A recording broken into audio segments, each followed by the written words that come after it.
bağlı bir şey var. Artıq qurudan da İrana hücumun olacağı gözlənilir. PKK illərdir bilinen bir gerçəkdir ki, həm də İsrailin əlinə oynayıb da. Yəni bunu bilirik. Düzdür, Sovet İttifaqı qurub vaxtında Komünist blokuna ait bir terror təşkilatı idi. Sonra Qərb bunu ələ keçirdi, idarə etməyə başladı.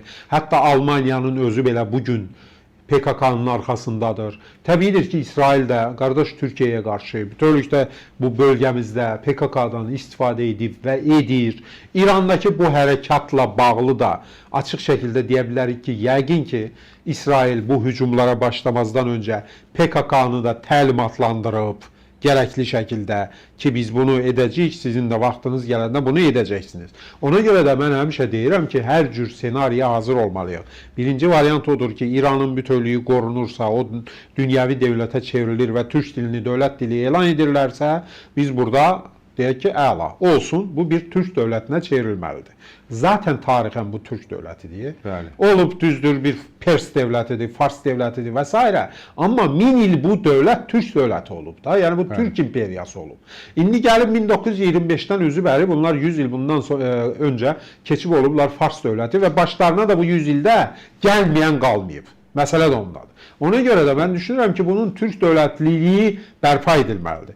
Edilməyəcəyi təqdirdə orada deyilən senari işləsə, PKK'çılar gedib Tehranda tutaq ki hakimiyyəti devrib vəziyyətə, nəzarətə ələ keçirsələr, bizim ikinci variantımız Güney Azərbaycan Cumhuriyyətidir. Yəni Güney Azərbaycan müstəqilliyini elan edib o cəhənnəmdən qurtulmalıdır bir dəfəlik və təbiidir ki, mən demirəm dərhal birləşməliyik. Bunun üçün zaman lazımdır. Çünki Güney Azərbaycanla Kuzey Azərbaycan arasında həqiqətən də o illerin ayrılığı öz damgasını vurub. Müəyyən məsələlər var ki, onların uyğunlaşdırılması üçün bir süre tanınmalıdır. Yəni Güney Azərbaycan özünə bir müstəqil dövlət qurmalıdır.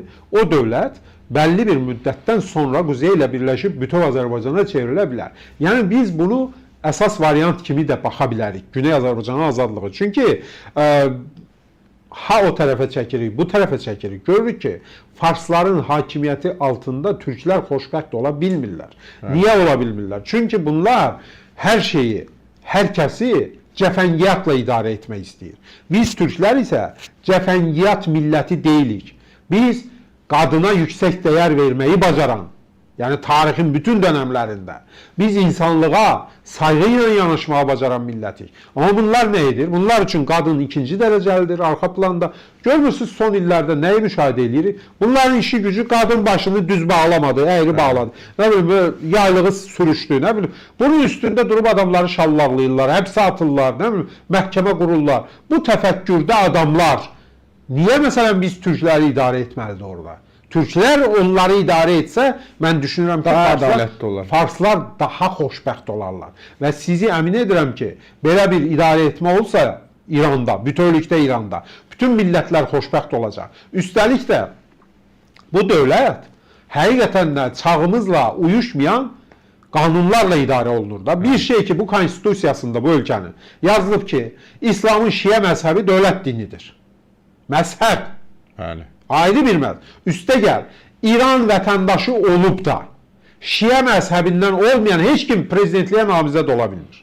Dəhşət. Dəhşət də, əlbəttə dəhşətdir. Deməli, hələ təsəvvür edin ki, hadisələrin bu yerində belə qadınlara mesaj gəlir ki, hicabı düzgün taxmayanlara cəza görür. Ya, indi. Sənin başına bombalar yağır. Sənin dövlətinin ən ali adamları məhv edilir. Sən bu günləri gizlənməyə yer axtarırsan və durmursan hicab. Hicab başa düşürəm, bu könüllü olmalıdır. Bax bizim Azərbaycan Respublikasında arzu edirsən bağla, heç kim heç nə demir. İstəmirsən bağlama, yaxud məzhəb seçimi, din seçimi, heç kimin buna qarışmağa ixtiyarı yoxdur. Necə ki bizdə qarışmır. Vicdan azadlığı. Əlbəttə vicdan azadlığıdır, konstitusiyada da təsbit olunur. Üstə gəl də BMT İnsan Hakları Bəyannaməsində də təsbit olunub. İran da BMT'nin üzvüdür axı. Sən onun üzvüsənsə, o insan hüquqları bəyannaməsinin altına imza atmısansa, sən necə olur ki ona zidd davranırsan və dünyadan da hörmət gözləyirsən. Öz imzana hörmət etmirsən, dünyadan hörmət gözləyirsən. Olmayacaq. Ona görə də İran bugün çöküşün eşiğindədir, çökəcək və başqa yolu qalmayıb, qurtuluşu da yoxdur.